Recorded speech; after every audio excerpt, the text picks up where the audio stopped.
Minority affairs অর্থাৎ মাদ্রাসা শিক্ষায় গোটা দেশে বরাদ্দ ৩,৭০০ কোটি টাকা, সেখানে পশ্চিমবঙ্গে বরাদ্দ হলো ৫,৭০০ কোটি টাকা। শুধুমাত্র মাইনরিটি অ্যাফেয়ার্স মাদ্রাসা শিক্ষার জন্য পশ্চিমবঙ্গে ৫,৭০০ কোটি টাকা বরাদ্দ হলো। গোটা দেশের বরাদ্দের পরিমাণ ৩,৭০০ টাকা। যারা রাজ্যের মুখ্যমন্ত্রী মমতা বন্দ্যোপাধ্যায়কে ভোট দিচ্ছেন এবং জেনারেলি ইচ্ছাকৃতভাবে যেখানে যে সমস্ত মাদ্রাসায় শেখানোর চেষ্টা করা হয় যে হিন্দু মানে কাফের, সেই মাদ্রাসার জন্য এত কোটি টাকা ঢালার পরেও তৃণমূলকে ভোটের লাইনে গিয়ে ভোট দেওয়ার যে ইচ্ছা বা বাসনা যাদের রয়েছে এখনো, আপনাদের ধন্যবাদ জানিয়ে পর্ব শুরু করছি। এবং আত্মঘাতী বাঙালিরা কার্যত আত্মহন্তার পথের দিকে কার্যত যে আমরা চলে যাচ্ছি, তার প্রমাণ আজকে আপনাদের সামনে দেখাবো। এবং সবথেকে বড় ব্যাপার হচ্ছে এর সত্ত্বেও আমরা নাচানাচি করছি। নমস্কার, আমি প্রলয় আপনাদের সামনে নতুন একটি পর্ব নিয়ে। এবং নিশ্চিতভাবে আগামী প্রজন্মের জন্য একেবারেই সুখকর খবর নয়। আগামী প্রজন্ম ছেড়ে দিন, আমাদের প্রজন্মের জন্যই সুখকর খবর একেবারেই নয়। কিন্তু তা সত্ত্বেও এই বেশ কয়েকটি অ্যানাউন্সমেন্টে এতটাই নাচানাচি করা হচ্ছে, বিশেষ করে যখন একেবারেই ভুল একটা বোকা বানানো হয়েছে। কিভাবে রাজ্যবাসীকে বোকা বানানো হয়েছে আমি আপনাদের সামনে ব্যাখ্যা করব। কিন্তু এই সমস্ত বোঝার কোনো প্রয়োজন নেই। লক্ষ্মীর ভান্ডারের 500 টাকা বাড়ার পরেই মহিলারা রাস্তায় নেবে আবির খেলা শুরু করেছে। শুধু তাই নয়, মমতা বন্দ্যোপাধ্যায়কে দিল্লিতে নিয়ে যেতে হবে, প্রধানমন্ত্রী করতে হবে, এমন ডাকাডাকিও শুরু করে দিয়েছে। শুনুন, একটা ভিডিও দেখাই আপনাদের। খুব খুশি, 100-এ 100 আমরা দিদিকে দিল্লিতে দেখতে চাই। আমরা দিদিকে প্রধানমন্ত্রী হিসেবে দিদিকে দেখতে চাই। কি বলবো, ভালো দিদি আমাদের ঘরের লোক, দিদি আমাদের ঘরের লোক। দেখলেন তো, আত্মঘাতী বাঙালি। যদিও আপনারা বলবেন যে এটা একটা পুরো অংশের নয়, তো নিশ্চিতভাবে আপনারা লক্ষ্য করবেন যে টাকা দেওয়াটা কখনো খারাপ হতে পারে না যদি আপনার টাকা দেওয়ার সংস্থান তৈরি করতে পারেন। কর্ম ক্ষেত্রের মাধ্যমে আপনি যদি রোজগার বাড়াতে পারেন, স্টেট ইনকাম যদি বাড়াতে পারেন, তাহলে আপনি 1,500 টাকা কেন 1.5 লক্ষ টাকাও আপনি চাইলে দিতে পারেন। কিন্তু সেই এবিলিটি আপনার তৈরি করতে হবে। ঠিক যেমন আপনার বাবা চাকরি ছেড়ে দিয়েছে আর প্রত্যেক মাসে চাকরি না করা সত্ত্বেও 5,000 টাকা করে আপনার হাতে দিয়ে যাচ্ছে, খুব অচিরেই আপনার বাবা দেউলিয়া হয়ে যাবে এবং আপনাদের সকলকে পথে বসাবে আপনার বাড়িটা পর্যন্ত বিক্রি করে। তো সেইটুকু চিন্তা ভাবনা রাখবেন। এবং কোন প্রেক্ষিতে নাচানাচি করছেন, কখন নাচানাচি করছেন, যে যখন রাজ্য সরকারের কর্মচারীদের 25% ডিএ 6ই মার্চের মধ্যে মিটিয়ে দেওয়ার জন্য নির্দেশ দেওয়া হয়েছে সুপ্রিম কোর্টের তরফ থেকে, এবং যে টাকার জন্য রাজ্য সরকারের 10,000 কোটি টাকা, শুধুমাত্র 25% মেটানোর জন্য 10,000 কোটি টাকা তাদের খরচা হবে। এবং যে 10,000 কোটি টাকা গত অর্থবর্ষের গোটা মানে কৃষি নির্ভর গোটা পশ্চিমবঙ্গের বাজেটের থেকে বেশি বা তার কাছাকাছি, এই পরিমাণ টাকা মেটাতে হবে শুধু 25%। বাদ বাকি 75% মিটিয়ে দিতে হবে। তার জন্য একটা কমিটি গঠন করতে হবে। অর্থাৎ ঋণের বোঝায় একেবারে জর্জরিত, দেউলিয়ার পথে তলিয়ে যাওয়া, একটা অন্ধকারের কূপের মধ্যে তলিয়ে যাওয়া রাজ্যের অর্থনীতি। সেখানে রাজ্যের মুখ্যমন্ত্রীকে এরা দেশের দরবারে দেখতে চাইছেন। তার কারণ শুধুমাত্র পশ্চিমবঙ্গ অর্থনৈতিকভাবে দুর্বল হলে তো চলবে না, গোটা ভারতবর্ষকে ডুবিয়ে দিতে হবে। জানি না এদের প্ল্যান বা প্রোগ্রাম কি রয়েছে। তবে বিরোধী দলনেতাও কিন্তু নাচলেন। কেন? তিনি বলছেন হারিলো হারিলো, মমতা বন্দ্যোপাধ্যায় হারিলো, বা কি বললেন একবার দেখে নিন।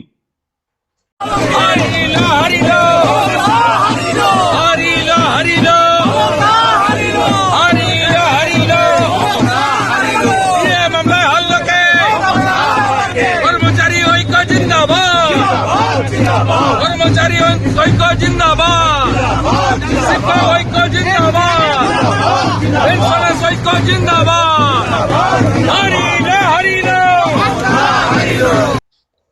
এই নাচটায় নিশ্চিতভাবে একটা বেদনা থাকলেও এর মধ্যে একটা আনন্দ রয়েছে। তার কারণ মমতা বন্দ্যোপাধ্যায়ের প্রত্যেকটি পরাজয় পশ্চিমবঙ্গবাসীর উন্নতি চাওয়া সাধারণ মানুষের জয়। আপনারা এই লাইনটাতে শুধুমাত্র সমর্থন করেন কি? শুধু এই লাইনটা, যে মমতা বন্দ্যোপাধ্যায়ের রাজনৈতিকভাবে প্রত্যেকটি পরাজয় পশ্চিমবঙ্গবাসীর জন্য চোখ বন্ধ করে সেটা জয়ের রাস্তা খুলে দেয়। যদি সমর্থন করেন লিখুন, আর দয়া করে একটু সাবস্ক্রাইবারের বাটনটা একটু প্রেস করে দিন। যারা ভুলে যাচ্ছেন, হাতের একটু কষ্ট হবে, একটু মনে করে যদি করে দেন আমাদের জন্য উপকার হয়।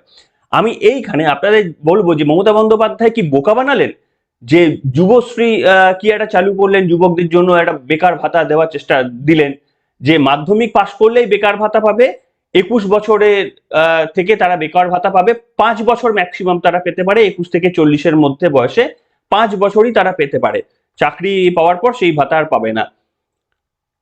এবং এটা কবে থেকে স্টার্ট হবে? এটা স্টার্ট হচ্ছে অগস্ট মাস থেকে। আপনারা জানেন এই বাজেটটা একটা ইন্টারিম বাজেট, এটা হচ্ছে হামটি ডামটি বাজেট কিনা আমি বলতে পারবো না, আপনারা লিখে জানাবেন যে এটা হামটি ডামটি বাজেট না এটা কি বাজেট, আপনারা লিখে জানাবেন। এই ইন্টারিম বাজেটের মধ্যে যেটা কার্যত অ্যাপ্লিকেবল ফর ইন্টারিম গভর্নমেন্ট, ওই এপ্রিল মে জুন জুলাই এই 4 মাসের জন্য একটা ইন্টারিম বাজেট, সেখানে তার পরবর্তী গিয়ে অগস্টের জন্য প্ল্যান করে দেওয়া হলো। অর্থাৎ এই সরকারের রেসপন্সিবিলিটি নয় যে ওই বেকার ভাতা চালুর জন্য, এই সরকার রেসপন্সিবিলিটি নয়, অথচ এটাকে প্রচার করে ভোটের বৈতরণী পার করার চেষ্টা করবে তৃণমূল কংগ্রেস। করতে দেবেন আপনারা? আপনাদের সিদ্ধান্ত। বিরোধী দলনেতা ঠিক এখানে কি বললেন শোনাতে হবে। পশ্চিমবঙ্গে চাকরি দিতে না পারা 2,15,00,000 বেকার দেখে আজকে নাম বদল হয়েছে যুব সাথী। বলা হয়েছে আপনাদের বেকার ভাতা দেব, কবে দেব?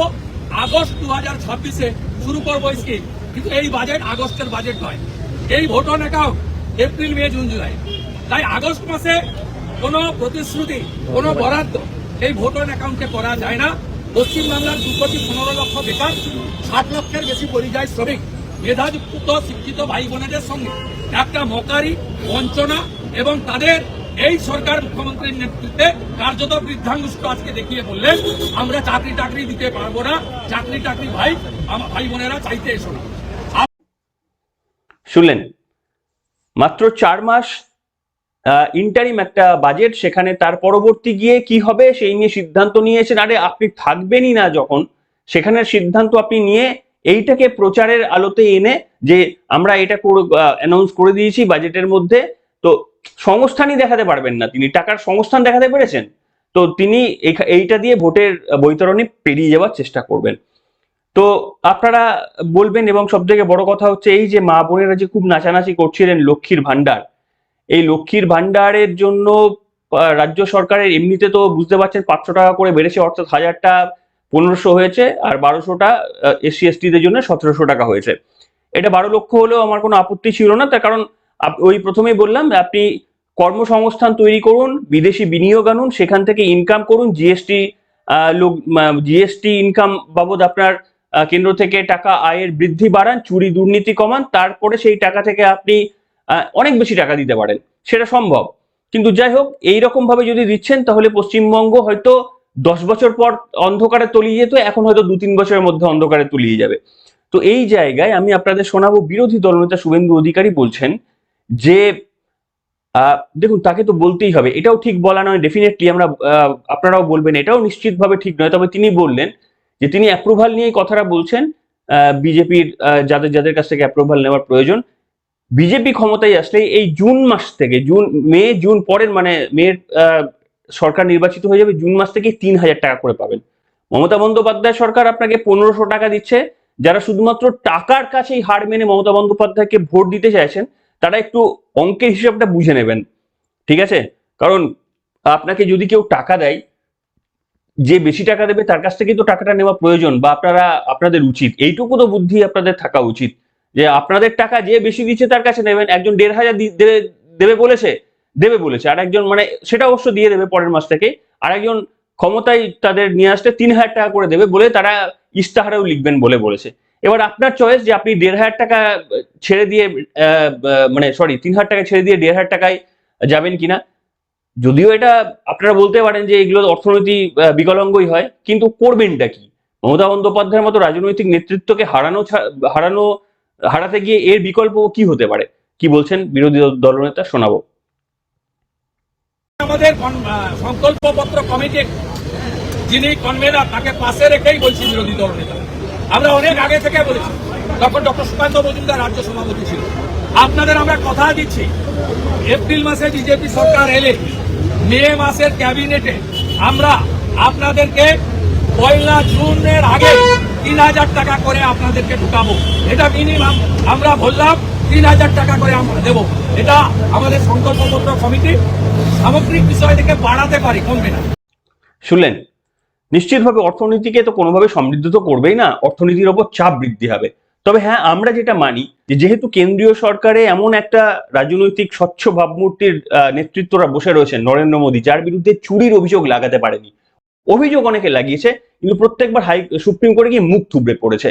কংগ্রেসের নোংরা চাল এখনো যে সংসদে অধিবেশন চলছে, প্রধানমন্ত্রী নরেন্দ্র মোদীর ওপর কি কুৎসিত আক্রমণ করা হচ্ছে, এমনকি তাকে ফিজিক্যালি আক্রান্ত করার জন্য মানে প্ল্যান করা হচ্ছে বলে খবর পাচ্ছি। এইরকম একটা নোংরা চালে কেন করা হচ্ছে, তার কারণ হচ্ছে এদের ইকোসিস্টেমটাকে একেবারে নরেন্দ্র মোদী সরকার ভেঙে দিয়েছে। চুরি, দুর্নীতি, তারপরে এই যে শুধুমাত্র একটা তোষণের রাজনীতি, এইটাকে ভেঙে দিয়েছে বলে এদের এতটা গাত্র জ্বালা। ঠিক এই জায়গাটায় দাঁড়িয়ে বিজেপি যখন যদি ক্ষমতায় আসে, তাহলে চুরি দুর্নীতিটাকে কমাতে পারবে এবং সেই চুরি দুর্নীতিটাকে কমিয়ে ফেললেই সেই টাকা থেকে দিয়ে অবলীলাক্রমে ডিও দেওয়া যাবে, অবলীলাক্রমে এই 1,500-এর জায়গায় 3,000 টাকাও দেওয়া সম্ভব। এইখানে কেন সম্ভব আমি আপনাদের ব্যাখ্যা করছি। এই তৃণমূল কংগ্রেস, যে তৃণমূল কংগ্রেস আপনাদের 1,500 টাকা দেবে বলে আপনারা লাফালাফি শুরু করে দিয়েছেন কেউ কেউ, এবং যারা বলছেন যে এবার মুখ্যমন্ত্রীকে দিল্লিতে নিয়ে যাওয়া প্রয়োজন, আপনারা ভুলেই গেছেন যে এই রাজ্যের মুখ্যমন্ত্রী তাও আবার বছর 2 আগে, আরো বেশি আগে, বছর 3 আগে গোয়াতে নির্বাচনের সময় 5,000 টাকা দেবেন বলে ঘোষণা করেছিলেন। আপনি ভাবুন, বছর 3-4 আগে গোয়া নির্বাচনের সময় যে রাজ্যের মুখ্যমন্ত্রী ওই একই ভদ্রমহিলা 5,000 টাকা দেবেন বলেছিলেন, আর আজকে পশ্চিমবঙ্গে সেখানে তার মানে হাফও পর্যন্ত যাওয়ার তিনি প্রয়োজন বোধ করলেন না। তার কারণ পশ্চিমবঙ্গের মানুষ কি খুব সহজে বিকিয়ে যায়? আমাদের শিরদাঁড়াটা কি এতটাই ভঙ্গুর বলে মমতা বন্দ্যোপাধ্যায় বুঝে গিয়েছেন যে এদের পেছনে 5,000 টাকা খরচ করা আমার প্রয়োজনই হবে না। আরে যে আলু সস্তায় কেনা যায়, মানে এটা কিন্তু কাউকে ব্যক্তিগতভাবে বলছি না, আমি হাত জোর করে তার আগে থেকে ক্ষমা প্রার্থনা করে নিচ্ছি, কেউ ব্যক্তিগতভাবে নেবেন না, জাস্ট বোঝানোর জন্য বলছি যে আলুটা আমি 10 টাকা কিলোতে কিনতে পারি, অহেতুক ভাবে আমি ওটা 12 টাকা বা 15 টাকা বা 20 টাকা দিয়ে দাম দিয়ে কিনবো কেন? এইরকমই একটা পণ্য কি ভাবার চেষ্টা করছেন না? তা যদি না হয়, যদি সত্যি সত্যি মহিলা অর্থায়নের বা ক্ষমতায়নের কথাই তিনি ভাবেন, তাহলে গোয়াতে 5,000 টাকা করে দেওয়া হলে কেন পশ্চিমবঙ্গের মহিলারা 5,000 টাকা পেলেন না? এই প্রশ্নটি বিরোধী দলনেতার মুখেও শোনা গেল। কি বলছেন তিনি, শোনাবো আপনাদের। আমি অর্থমন্ত্রীর বক্তব্যের শেষার্ধে আওয়াজ তুলেছি যে তৃণমূল কংগ্রেস যখন গোয়াতে লড়তে যায়, তখন তাদের সংকল্পপত্র বা ইস্তাহার বা কমিটমেন্ট লেটার তাতে বলেছিল যে 5,000 টাকা গোয়ার প্রত্যেকটি মহিলাকে মাসের 1 তারিখে ঢুকিয়ে দেবে। তাহলে গোয়াতে যে তৃণমূল 5,000 টাকা দিতে চায় মহিলাদের, সেই তৃণমূল বাংলার মহিলাদের 1,500 টাকার মধ্যে সীমাবদ্ধ রাখতে চায় কেন? এ প্রশ্ন আমি তুলেছি। তার মানে গোয়ার মহিলাদের তৃণমূলের চোখে তারা অনেক বেশি মূল্যবান, তাদের 5,000 টাকা দিতে হবে, আর বাংলার মহিলারা, মা বোন দিদিরা, তারা 1,500-এই ভোটটা দেবেন, এই মানসিকতা রেখে তারা এই ধরনের সিদ্ধান্ত নিয়েছে। বাকির কথা ডক্টর লাহিড়ী বলবেন। শুনলেন, এবার আপনাদের মতামত লেখার পালা। আপনারা আপনাদের সুচিন্তিত মতামত লিখুন যে পশ্চিমবঙ্গের এই ভোট অন অ্যাকাউন্টের যে বাজেটটা হলো, সেই বাজেটে আপনারা কতটা সন্তুষ্ট? এই বাজেটের কি আপনারা নতুন কোনো নাম দিতে চান? আপনাদের প্রসঙ্গত মনে করিয়ে দেব যে কয়েকদিন আগে কেন্দ্রের হওয়া এই বাজেটে, যেখানে এই রকম হঠাৎ করে টাকা দিয়ে দেওয়া, লক্ষ্মীর ভান্ডারের মতো ওই রকম ভাবে মানে প্রলোভনের রাজনীতির কোনো আমরা ছোঁয়া পাইনি, যেখানে আমরা অর্থনৈতিকভাবে বা সামাজিকভাবে কিংবা কাঠামোর দিক থেকে কিছু সেখানে আমরা দেখেছিলাম যে প্রকল্পের বরাদ্দ হয়েছিল। আজকে পশ্চিমবঙ্গে আলোচনা শুনবেন, সব জায়গায় এই 2টি বা 3টি নিয়ে কথা হচ্ছে, যে লক্ষ্মীর ভান্ডার, ওই মাধ্যমিক ছাত্রছাত্রীদের টাকা দেওয়া হয়েছে, আর ডিএ মামলার এই রেজাল্ট, এই নিয়েই কিন্তু পশ্চিমবঙ্গের, কিন্তু শুনেছেন যে পশ্চিমবঙ্গের ইনফ্রাস্ট্রাকচার বিল্ডের জন্য মমতা বন্দ্যোপাধ্যায় এত টাকা ঢালছেন, ছাত্রছাত্রীদের এডুকেশন সিস্টেমটাকে খোলনলচে বদলে ফেলার জন্য তিনি এত কোটি টাকা ঢেলেছেন। শুনেছেন, এ নিয়ে কোনো আলোচনা হচ্ছে দেখেছেন? আমার আপনার কারুর এক্সপেকটেশন আছে দেখেছেন? দেখুন, আমার আপনার এক্সপেকটেশন নেই বললে ভুল হবে, তার কারণ সত্যি কথা বলতে কি মানে আমি তো অভিভাবক হয়েই গেছি, আপনাদের মধ্যে অনেকেই অভিভাবক। আমরা কিন্তু একেবারে সম্পূর্ণ কি রাজ্যের কি বাজেট অ্যানাউন্স করবে বা কি করবে তার উপর কি আমাদের সন্তানের ভবিষ্যতের পরিকল্পনার জন্য আমরা বসে রয়েছি? আমরা হয়তো বসে নেই, কিন্তু সবার পরিস্থিতি এক হয়তো নয়। তার কারণ গ্রামের প্রত্যন্ত গ্রামে যারা রয়েছে তাদের পক্ষে কলকাতার একটা বেসরকারি স্কুলে পড়ানোর ক্ষমতা তাদের নেই, তাদের ওই স্কুলেই পড়তে হয়। আমি শুনলাম যে হিন্দু স্কুলের, গতকালই শুনছিলাম কি করুণ অবস্থা, যে হিন্দু স্কুলের টেস্ট পেপারের কোয়েশ্চেন পেপার গুলো সলভ করতে গিয়ে আমাদের মাথার ঘাম পায়ে পড়ে যেত। সেই হিন্দু স্কুলে নাকি আজকে টিচার নেই, ছাত্ররা রাস্তায় নেমে আন্দোলন করছে। এর আগেও দেখেছিলাম সেখানে নাকি মানে বিয়ার টিয়ারের বোতল টোতলও পাওয়া যায়। তো এইরকম একটা পরিস্থিতি, এখানেও পশ্চিমবঙ্গের মানুষ খুশি। আপনাদের মানে কোথায় খুশি আর কোথায় খুশি নয়, এ তো আপনারাই বলতে পারবেন। তো সার্বিকভাবে আজকের কমেন্ট সেকশনে একটু হোক, একটু মানে আওয়াজ হোক, কলরবের দরকার নেই, একটু আওয়াজ হলেই হবে যে এই যে ভোট অন অ্যাকাউন্টে আপনারা কতটা খুশি হলেন, পশ্চিমবঙ্গের রাজনীতিকে অর্থনীতিকে ধ্বংস করার জন্য এই বাজেট কতটা কন্ট্রিবিউট করতে পারে। লিখুন না একটু, আপনাদের অ্যানালিসিস তো, আপনাদের মধ্যে অনেকে এত বিবেচনা মানে ময় কমেন্ট করেন, এত বিচক্ষণ কমেন্ট করেন, যেগুলো আমাকেও পরবর্তীকালে নতুন তথ্য দিতে সাহায্য করে। তো লিখুন না, একটু এনরিচ করুন, আপনাদের কমেন্টগুলো আমি পড়ি। আর যারা খবর শুনছেন, সাবস্ক্রাইব বাটনটা প্রেস করছেন না, একটু বাটনটা প্রেস করে দিন, আপনাদের হাতের ব্যায়ামটা হয়ে যেতে পারে। এখনকার মতো এখানে।